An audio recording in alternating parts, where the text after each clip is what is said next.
Weekly expiry के दिन बाजार में आज कमजोरी दिखाई पड़ी। निफ्टी 216 अंक गिरकर 17,542 पर बंद हुआ। सेंसेक्स में भी 770 अंकों की गिरावट देखी गई। उधर आईटी, मेटल, फार्मा, एफएमसीजी शेयरों में ज़्यादा कमजोरी देखी गई। आज दिन भर बाजार में क्या हलचल रही, बता रही है हमारी सहयोगी प्रियंका उप्पल आनंद। देखिए, आज बाजार में आपको क्लियरली बहुत पहले एक तो सबसे पहले स्टार्टिंग से ही जब आपको गैप डाउन देखने को मिला तो बाजार लगभग 450 ऑड पॉइंट्स के आसपास एडजस्टेड एसएक्स निफ्टी आपको नीचे दिखा रहा था, लेकिन वो एक स्मार्ट रिकवरी में सब रिकवर हुआ, एब्जॉर्ब हुआ। लगभग इनिशियल 1-1.5 घंटे में ही आपने बैंक निफ्टी को देखा, वो लगभग 700-750 पॉइंट्स की एब्जॉर्प्शन हुई वहाँ जो नीचे की तरफ जो बाजार खुले थे। निफ्टी में भी लगभग 250 पॉइंट्स रिकवर हुए। रिकवरी मोड बहुत शार्प और फास्ट था मॉर्निंग फर्स्ट 1-1.5 आवर में, लेकिन उसके बाद वो रिकवर जो पॉइंट्स थे वो इरोड भी हुए, यानी जो गेन्स हुए थे वो इरोड भी हुए। दोनों तरह के मौके मिले, शॉर्ट साइड के ट्रेडर्स को भी और बुल ट्रेडर्स को भी, बुलिश ट्रेडर्स को भी। तो बियर्स एंड बुल के बीच में एक अच्छी खासी टसल आपको दिखाई दी, लेकिन सेक्टर्स जो निकल कर आ जाए जिन बाजार में जो क्लियरली लीड कर रहे थे रिकवरी को, banks, auto, to some extent cement और कई सारे रियल एस्टेट पैक, ये सारे कुछ सेक्टर्स थे जिनमें अच्छी तेजी देखने को मिली, जिनमें अच्छी परफॉर्मेंस थी। और जो वीकर सेक्टर थे आपको जो मोर लाइक आईटी हुआ, यहाँ पर मेटल हुआ, ये थोड़े से लगाव्स देखने को मिले। तो फ्रंट फुट पे आकर ये सारे सेक्टर्स है जिन्होंने बाजार को संभाला, रिकवरी मोड दी। निफ्टी के अगर आप पहले 5 काउंटर्स की बात करें जो गेनर्स थे, उसमें Bajaj Finserv, Tata Consumer, Asian Paints, Bharti Airtel, Grasim जैसे स्टॉक्स थे। सो सीमेंट का प्ले आपको क्लियरली दिखाई दिया, ऑटो स्टॉक्स आपको क्लियरली दिखाई दिया, ऑटो सेल्स नंबर्स जो एक बड़ा ट्रिगर था। उसके अलावा आपको ब्रेंट क्रूड की सॉफ्टनेस के चलते पेन स्टॉक्स एक्शन में दिखाई दिए। और इसी तरह की कुछ आपको विपरीत अगर उन स्टॉक्स में ब्रेंट की बढ़ने के चलते ऑयल प्रोड्यूसर, ऑयल रिफाइनर्स, वहां पर डेंट देखने को मिला। मेटल कमजोर था, आईटी कमजोर था, और साथ ही किसी तरह से भी कुछ सिर्फ सिलेक्टिव एफएमसीजी चले, नहीं तो अदरवाइज एफएमसीजी और डिफेंसिव स्टॉक्स भी आज थोड़े से बैक फुट पे आपको दिखाई दिए, जैसे कि फार्मा और एफएमसीजी। एफएनओ स्पेस में आज कैसी पोजीशनिंग थी? रियल एस्टेट स्पेस से आपको क्लियरली यहाँ पर गेनर्स देखने को मिले। जीएमआर इंफ्रा टॉप काउंटर था जो जिसने गेन किया। ऑटो नंबर्स पे कमर्शियल व्हीकल का ट्रिगर अशोक लेलैंड, वहाँ तेजी देखने को मिली। केमिकल एंड फर्टिलाइजर स्पेस में आपको एसआरएफ जैसे काउंटर्स में लगभग 5% की मूव देखने को मिली। यहाँ पर मैनेजमेंट की कमेंट्री आई थी, कॉन कॉल में उन्होंने कच कैपेक्स की बात की, जिसके बाद से स्टॉक में अप मूव है। कुछ स्टॉक्स आपके इंडियन होटल जहाँ एमएसआई के फ्लोज भी बढ़े हैं, वो एक ट्रिगर दिखा। Capital good space like Cummins cements, यहाँ पर आपको मूवमेंट दिखी। बजाज फिनसर्व स्ट्रॉन्ग आज रहा, और साथ ही गुजरात गैस जैसे काउंटर्स देखने को मिले जिनमें की ओवरसोल्ड जोन से निकलकर रिकवरी मोड पे ये स्टॉक्स प्ले आउट होते हुए क्लियरली दिखाई दिए।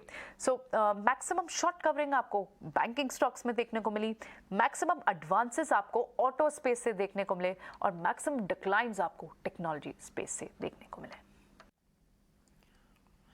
दलाल एंड ब्रोचा पोर्टफोलियो मैनेजर्स के director end fund manager Milind ने हमसे खास बातचीत की, और उस बातचीत में उन्होंने कहा कि अगले 5 साल में अच्छी कंपनियों में 20% ग्रोथ की संभावना है। उनके मुताबिक छोटी और मझोली कंपनियों में निवेश के मौके हमें तलाशने चाहिए।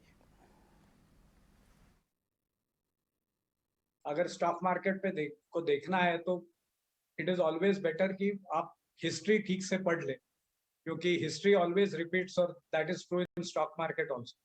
दूसरा प्रॉब्लम क्या है, human brain is wired for the short term. तो हम लोग 10 साल 15 साल पहले जो स्थिति थी वो भूल जाते हैं। तो 2001-2 में हमने देखा है कि इकोनॉमी बहुत बैड फेज से जा रही थी, और बाद में आरबीआई ने भी इंटरेस्ट रेट बढ़ाना शुरू कर दिया। तो रेट के बढ़ते तहत सब लोगों को ऐसा लगा कि मार्केट और नीचे जाएगा, लेकिन हुआ बिल्कुल उसके विपरीत। 2003 से 2008 अगर देखा जाए तो मार्केट करीब करीब 6.5 टाइम्स बढ़ गया था, 6 या 6.5 टाइम्स बढ़ गया था।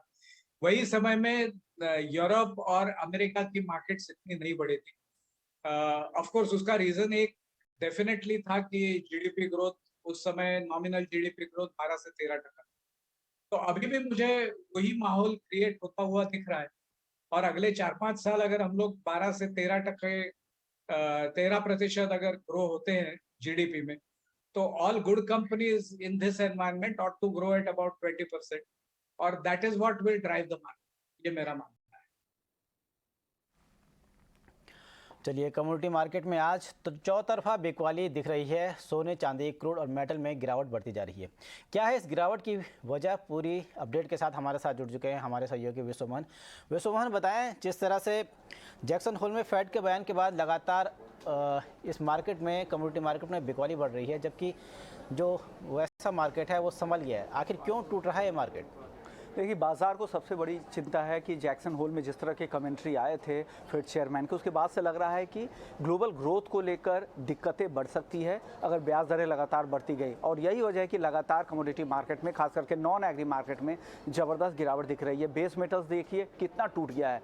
जिंक आज 5% से ज़्यादा टूट चुका है। कॉपर 2.5 से 3% की गिरावट है। एल्युमिनियम में 2.5 से 3% की गिरावट है। हफ्ते भर में 7 से 8% तक दाम टूट चुके हैं। गोल्ड और सिल्वर में भी ज़बरदस्त गिरावट है, क्योंकि ब्याज दरें अगर ज़्यादा महंगी होंगी तो लोग फिक्स इंस्ट्रूमेंट में पैसे लगाते हैं, क्योंकि बॉन्ड यील्ड ज़्यादा बढ़ जाते हैं और बॉन्ड यील्ड जब बढ़ते हैं तो लोग नॉन इंटरेस्ट पेइंग इंस्ट्रूमेंट से बाहर निकलते हैं। तो गोल्ड में क्योंकि कोई ब्याज मिलता नहीं है तो लोग यील्ड बॉन्ड में पैसा लगाते हैं। इस वजह से यहाँ पर गोल्ड सिल्वर पर दबाव ज़्यादा है। सिल्वर देखिए 52,000 के नीचे भी आ चुकी है। गोल्ड 50,000 के करीब आ चुका है। क्रूड की बात करें तो क्रूड चीन की चिंता से टूट रहा है, क्योंकि चीन के जिस तरह के आंकड़े आए हैं उससे लग रहा है कि वहाँ पर ग्रोथ को लेकर काफ़ी दिक्कतें हैं और वहाँ से मांग भी क्रूड की कम हो रही है। ब्रेंट क्रूड देखिए 3 दिनों में 11% से ज़्यादा टूट चुका है। $94 के नीचे ब्रेंट क्रूड का भाव आ चुका है। और अब ऐसा हो गया है रूस यूक्रेन युद्ध के बाद से पहली बार कि सरप्लस की स्थिति दिख रही है क्रूड के मार्केट में। तो तमाम ऐसे फैक्टर्स हैं जो पूरे ही कमोडिटी मार्केट, खास करके नॉन एग्री सेगमेंट में ज़बरदस्त दबाव बना रहे हैं। शुक्रिया विश्वमोहन इस तमाम जानकारी के लिए। बढ़ते हैं अगली खबर की ओर। सरकार ने क्रूड और पेट्रोलियम प्रोडक्ट्स के विंडफॉल में बढ़ोतरी की है। इस पर ज़्यादा डिटेल्स के साथ हमारे साथ जुड़ चुके हैं हमारे सहयोगी प्रकाश प्रियदर्शी। प्रकाश, बताएं क्या अपडेट है? देखिए, फोर्टनाइटली रिव्यू में सरकार ने विंडफॉल गेन टैक्स में बढ़ोतरी करने का फैसला किया है। सरकार की तरफ से जो अधिसूचना जारी की गई है उसके हिसाब से डोमेस्टिकली प्रोड्यूस्ड क्रूड पर जो विंडफॉल गेन टैक्स है उसको 13,000 रुपये प्रति टन से बढ़ाकर 13,300 रुपये प्रति टन करने का फैसला किया गया है। जहां तक डीजल एक्सपोर्ट का सवाल है, इस पर जो एडिशनल ड्यूटीज़ हैं उसको 7 रुपये प्रति लीटर से बढ़ाकर 12 रुपये प्रति लीटर करने का फैसला किया गया है। साथ ही साथ जो एडिशनल एक्साइज है डीजल के ऊपर, इसको 1 रुपये से बढ़ाकर 1.5 रुपये कर दिया गया है। तो नेट इफेक्ट अगर आप देखें डीजल के ऊपर तो 13.5 रुपये प्रति लीटर की एडिशनल ड्यूटी लगी है अगर इसकी एक्सपोर्ट की जाती है। इसके पीछे की जो दलील दी जा रही है वो ये कि सरकार के लिए इस वक्त डीजल की कीमतें ज़्यादा चिंता का विषय नहीं है, ज़्यादा चिंता का विषय है इसकी पर्याप्त उपलब्धता, क्योंकि दुनिया भर में डीजल की डिमांड में काफ़ी तेज़ी देखने को मिली है। लिहाजा सरकार ये चाहती है कि डीजल एक्सपोर्ट को हतोत्साहित किया जाए और उसी को ध्यान में रखते हुए एहतियातन कदम उठाए गए हैं। पेट्रोलियम मंत्रालय का यह अनुमान है कि अक्टूबर-नवंबर के दौरान डीजल की डिमांड में और तेज़ी देखने को मिल सकती है। लिहाजा घरेलू बाजार में डीजल की पर्याप्त उपलब्धता बनी रहे, उसको ध्यान में रखते हुए सरकार ने यह फैसला किया है। जहां तक एटीएफ एक्सपोर्ट पर एडिशनल ड्यूटीज़ का सवाल है, इसमें इसको 2 रुपये प्रति लीटर से बढ़ाकर 9 रुपये प्रति लीटर कर दिया गया है। और इसके पीछे की जो दलील दी जा रही है ये कि कोविड के दौरान जो हवाई किराए पर कैप की स्थिति थी उसको अब हटा लिया गया है। साथ ही साथ फेस्टिव सीजन भी नज़दीक है। लिहाजा डोमेस्टिक एयरलाइंस को एटीएफ की उपलब्धता पर्याप्त मात्रा में बनी रहे और साथ ही साथ हवाई किराए पर भी नियंत्रण लगाने में भी मदद मिलेगी अगर पर्याप्त एटीएफ की स्थिति रहेगी। उसको ध्यान में रखते हुए एटीएफ पर जो एडिशनल ड्यूटीज़ है उसको बढ़ाने का फैसला किया गया है। जहां तक पेट्रोल का सवाल है, इस पर एडिशनल ड्यूटीज़ में कोई बदलाव नहीं है, ये अभी भी नील कैटेगरी में है।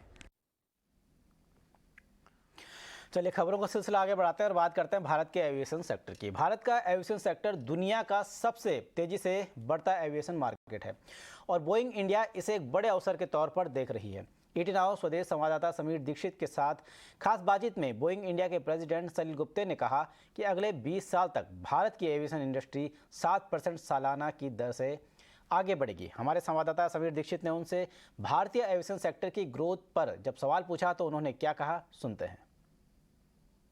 Indian aviation sector is going to be the fastest growing aviation market in the world. We just forecast almost 7% growth over a 20-year period on average. And coming out of the pandemic, it has recovered faster than expectations.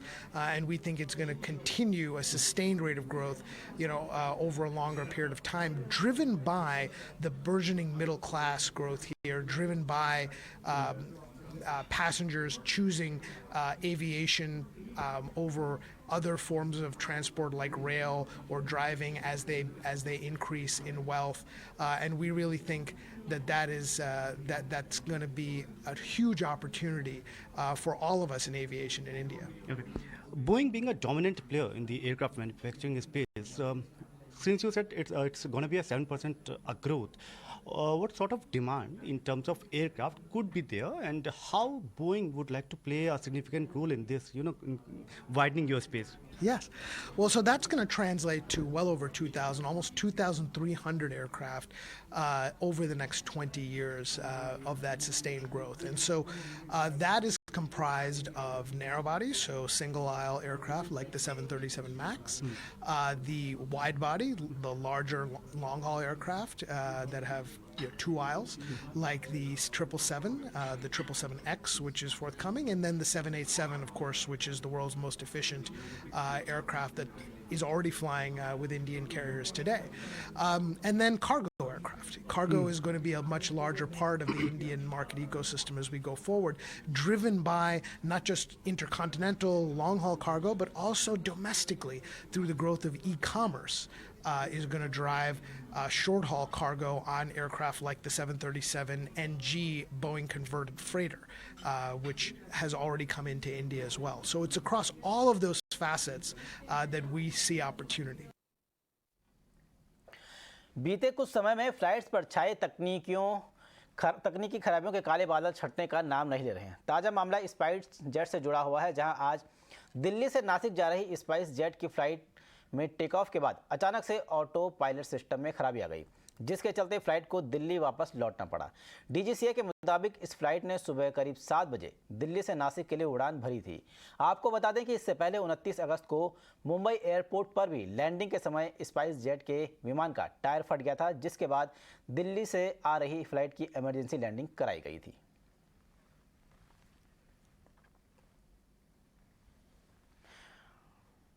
बढ़ते हैं अगली खबर की ओर। Cabinet committee on security ने स्वदेशी fighter तेजस के advance model mark 2 बनाने को मंजूरी दे दी है। इस एक्सक्लूसिव खबर पर और डिटेल्स के साथ हमारे साथ जुड़ चुके हैं हमारे सहयोगी प्रकाश प्रियदर्शी। देखिए, सरकार डिफेंस सेक्टर में आत्मनिर्भर बनना चाहती है और इस तरफ कई अहम कदम उठाए गए हैं। जैसा कि आपको पता है कि सरकार आत्मनिर्भर बनने की दिशा में वो तमाम प्रयास कर रही है ताकि ज़्यादा से ज़्यादा जो मैन्युफैक्चरिंग हो वो देश के अंदर ही हो और इंपोर्ट पर से निर्भरता कम की जाए। इस दिशा में इक्विपमेंट्स और हथियारों की 3 पॉजिटिव लिस्ट जो है वो भी जारी कर दिया गया है और इस बात के प्रयास किए जा रहे हैं कि जो इंडियन मैन्युफैक्चरर्स हैं या फिर मैन्युफैक्चरिंग देश के अंदर ही हो। इस दिशा में एक और कदम जो है वो उठाया गया है। जो सूत्रों के हवाले से जानकारी हमें मिल रही है उसके हिसाब से कैबिनेट कमेटी ऑन सिक्योरिटी ने तेजस मार्क 2 फाइटर एयरक्राफ्ट की मैन्युफैक्चरिंग को मंजूरी दे दी है। HAL तेजस मार्क 2 की मैन्युफैक्चरिंग करेगा और इस प्रोजेक्ट पे करीब 10,000 करोड़ रुपए की लागत आएगी, जिसको कि सरकार ने मंजूरी दे दी है। जो जानकारी मिल रही है उसके हिसाब से तेजस मार्क 2 जो है वो मिराज 200, जगुआर और मिग 29 सीरीज के जो एयरक्राफ्ट है उसको रिप्लेस करेगा और इस बात की कोशिश की जा रही है कि अत्याधुनिक जो फाइटर एयरक्राफ्ट है उसकी भी मैन्युफैक्चरिंग देश के अंदर हो और उस दिशा में ये काफ़ी अहम कदम उठाया गया है। और अब खबर RBI से जुड़ी इटना स्वदेश की एक्सक्लूसिव खबर है। Reserve bank first loss default guarantee loan से जुड़े ग्रे एरिया को रेगुलेट करने पर काम कर रहा है। ज़्यादा डिटेल्स के साथ मौजूद है हमारे साथ हमारे सहयोगी अनुराग जोशी। हमारे सूत्रों के मुताबिक लेंडिंग से जुड़े कुछ ग्रे एरियाज़ हैं, उनमें सुधार के लिए रिजर्व बैंक ऑफ इंडिया कुछ कदम उठाने वाला है। जिस पहलू पे वो कदम उठाने वाला है वो है फर्स्ट लॉस डिफ़ॉल्ट गारंटी, जिसे आसान भाषा में FLDG कहा जाता है। सूत्रों के अनुसार RBI FLDG गाइडलाइंस लाना चाहता है, जिसके तहत वो बैंक्स और फाइनेंस कंपनीज जो इस तरह की लोन्स देती हैं उन पे एक रेगुलेटरी ओवरसाइट बनाया जा सकता है। आपको बता दें कि FLDG होता क्या है। FLDG के ज़रिए एक बिज़नेस बैंक या फाइनेंस कंपनियों को ये गारंटी देता है कि कस्टमर ने अगर कोई लोन डिफ़ॉल्ट कर दिया तो उसकी भरपाई वो खुद करेंगे। FLDG का प्रयोग देश के कुछ एडटेक कंपनियों ने किया है, जिसमें बायजूस भी शामिल है। सूत्रों के मुताबिक आरबीआई इस अनरेगुलेटेड प्रथा से कंफर्टेबल नहीं है और इसलिए ये गाइडलाइंस लाना चाहता है। और अब बात झारखंड में छिड़े सियासी घमासान की। झारखंड में जारी सियासी संकट के बीच मुख्यमंत्री हेमंत सोरेन आज विधानसभा की सदस्यता से इस्तीफा दे सकते हैं। दरअसल सीएम हेमंत सोरेन ने आज कैबिनेट की बैठक बुलाई, जिसके बाद वे इस्तीफे की पेशकश कर सकते हैं। हेमंत सोरेन इसके बाद दोबारा सरकार बनाने का दावा पेश करेंगे। इसके लिए जेएम नेताओं ने राज्यपाल से मिलने का समय भी मांगा है। बता दें कि हेमंत सोरेन के खिलाफ ऑफिस ऑफ प्रॉफिट मामले में हाल ही में चुनाव आयोग ने अपनी सिफारिश राज्यपाल को भेजी थी, जिसमें सोरेन की विधानसभा सदस्यता को रद्द करने की सलाह दी गई थी। हालांकि राज्यपाल रमेश बैस ने अभी तक इस मामले में कोई फैसला नहीं लिया है।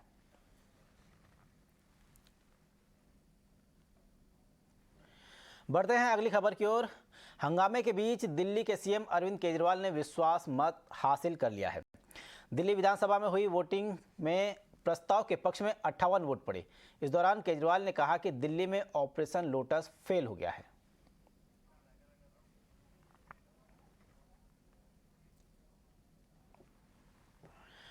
और अब बात अंडरवर्ल्ड डॉन दाऊद इब्राहिम पर कस रहे एनआईए के शिकंजे की। दरअसल राष्ट्रीय जांच एजेंसी एनआईए ने दाऊद इब्राहिम और डी कंपनी से जुड़े लोगों की जानकारी देने पर इनाम देने का ऐलान किया है। एनआईए की ओर से जारी इनामी लिस्ट के मुताबिक दाऊद इब्राहिम की जानकारी देने पर 25 लाख रुपए का इनाम रखा गया है। इसके अलावा छोटा शकील की जानकारी देने पर 20 लाख रुपए के इनाम की घोषणा की गई है। बता दें कि लिस्ट में दाऊद, छोटा शकील, अनीस इब्राहिम, जावेद चिकना और टाइगर मिनेन का नाम है। और ऐसा पहली बार है कि एनआईए ने सार्वजनिक तौर पर इतने बड़े इनाम का ऐलान किया है। खास बात यह भी है कि पहली बार इन लोगों की पुरानी और नई तस्वीर एक साथ जारी की गई है। हालांकि दाऊद की नई तस्वीर नहीं है, उनकी वही तस्वीर है जारी की गई है जो 1993 मुंबई धमाकों के बाद कई सरकारी एजेंसियों ने जारी की थी। और अब बात करते हैं गणपति उत्सव के सेलिब्रेशन की।